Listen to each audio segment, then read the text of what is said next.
ઉપકારાય ફલંતી વૃક્ષાઃ ઉપકારાય વહંતી નદ્યઃ ઉપકારાય દુહંતી ગાવઃ ઉપકારાર્થમ ઇદમ શરીરમ. એટલે કે વૃક્ષ ફળ આપે છે તો કે બીજાના માટે, નદીઓ વહે છે તો કે બીજાના માટે, ગાય દૂધ આપે છે તો કે બીજાના માટે, અને આ માનવ શરીર પણ પરોપકાર અને જનસેવા માટે જ ખરા અર્થમાં રચાયું છે.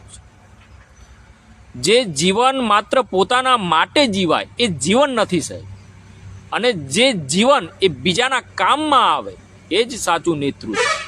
આવું મજબૂત નેતૃત્વ એટલે આપણા શંકરભાઈ ચૌધરી છે. નમસ્કાર મિત્રો, હું દુષ્યંત રાઠોડ. આજે આપણે ફક્ત એક કેલેન્ડરનું પાનું નથી ફેર્યું. આજે આપણે વિચાર, દિશા અને જવાબદારી બદલવાનો એક દ્રઢ નિર્ણય કર્યો છે. 2025 ગયું કર્મોની સાક્ષી લઈ. એક એવું વર્ષ કે જ્યાં વાતો ઓછી હતી અને કામ બોલતું, જ્યાં હોદ્દો નહીં પણ એક જવાબદારી આગળ આવી, જ્યાં નેતૃત્વ બોલ્યું નહીં પરંતુ શંકરભાઈ ચૌધરીએ લોકોની વચ્ચે એમને ચાલ્યા છે, લોકોના દુઃખ વચ્ચે ઊભા રહ્યા છે, લોકોના સંઘર્ષ વચ્ચે ઊભા રહ્યા છે. 2025માં શંકરભાઈ ચૌધરી એકલા ખભે જવાબદારી ઉઠાવી છે. રાત હોય કે દિવસ, સત્તા હોય કે સંકટ, હંમેશા લોકોની સાથે રહ્યા, લોકોની આગળ રહ્યા, અને ઘણીવાર તો લોકો માટે લોકોની જગ્યાએ ઊભા રહ્યા છે. અને હવે 2026 આવ્યું છે. 2026 એ કોઈ સામાન્ય વર્ષ નથી. આ વર્ષ છે જાગૃત સમાજનું વર્ષ, જન ભાગીદારીનું વર્ષ અને હુંમાંથી આપણે બનવાનો સંકલ્પનું વર્ષ. પણ મિત્રો, આપણને સૌને 2026 આજે એક ગંભીર પ્રશ્ન પૂછે છે કે જ્યારે નેતૃત્વ તૈયાર છે ત્યારે શું સમાજ પણ તૈયાર છે ખરો? હવે પ્રશ્ન એ નથી કે શંકરભાઈ ચૌધરી શું કરશે, કારણ કે એ તો ક્યારેય અટક્યા નથી, ક્યારે થાક્યા પણ નથી, અને ક્યારે પાછળ પડીને હટ્યા પણ નથી. હવે પ્રશ્ન એ છે કે આપણે શું કરીશું. 2026 સ્પષ્ટ કહે છે કે આગળ ઊભા રહી તાળી વગાડવાનો સમય હવે પૂરો થયો. હવે સમય છે આગળ આવીને શંકરભાઈ ચૌધરી સાહેબના નેતૃત્વને વધુમાં વધુ મજબૂત કરવાનો, એમને સહયોગ આપીને સંકલ્પમાં એક ભાગીદારી કરવા. દરેક સમાજનો દીકરો, દરેક સમાજની દીકરી એ શિક્ષણમાં આગળ વધે, રોજગારમાં વધુમાં વધુ મજબૂત બને, સ્વાભિમાન સાથે ઊભી રહે એવી વ્યવસ્થા ફક્ત સરકાર જ કરશે એવું નહીં, પણ આપણા સમગ્ર સમાજને સાથે મળીને આ ઊભું કરવું પડશે. મિત્રો, વિકાસ હવે ફક્ત મંચ પર બોલવાનો વિષય નથી. વિકાસ તો ત્યારે કહેવાશે કે જ્યારે ગામડે ગામડે ખરા અર્થમાં વિકાસ, રોજગાર દેખાશે, ખેતરોમાં સમૃદ્ધિ દેખાશે, કારખાનાઓમાં યુવાનોનો એક આત્મવિશ્વાસ દેખાશે.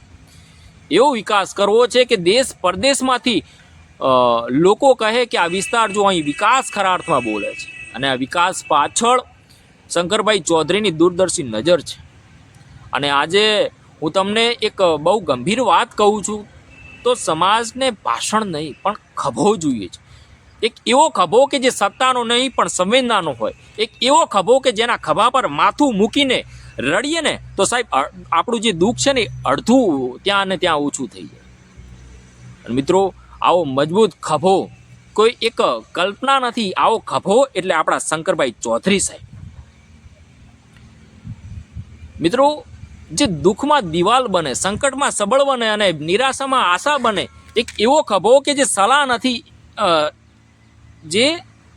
નથી આપતો, સહારો આપે છે, જે ઉપદેશ નથી આપતો પણ એક વિશ્વાસ આપે છે. અને યાદ રાખજો મિત્રો, આ એક વાત યાદ રાખજો કે આવો ખભો એ શબ્દોથી નથી બનતો. આવો ખભો વર્ષો સુધી લોકોની વચ્ચે રહીને, લોકોના દુઃખ ઉઠાવીને અને નિસ્વાર્થ કર્મોથી કામ કરીને બને છે. 2026માં આ ખભાને હજી વધુ મજબૂત કરવો છે અને આ ખભાના આસપાસ સમગ્ર સમાજને એક સાથે લાવવો છે. કારણ કે જ્યારે શંકરભાઈ ચૌધરી જેવું નેતૃત્વ એક ખભો બને અને સમાજ એ સહયોગ બને ત્યારે ફક્ત વિકાસ નથી થતો, ત્યારે ખરા અર્થમાં એક ઇતિહાસ લખાય છે. આ નવ વર્ષ આપણે સૌને એક સંદેશ આપે છે કે હું નહીં આપણે, મારો વિકાસ નહીં પણ સૌનો વિકાસ. ચાલો 2026માં એક એવો ઇતિહાસ લખીએ કે આવતી પેઢી એ ગર્વથી કહે કે હા, એ વર્ષમાં અમે પાછળ નહોતા, અમે સૌ શંકરભાઈ ચૌધરીની સાથે આગળ હતા.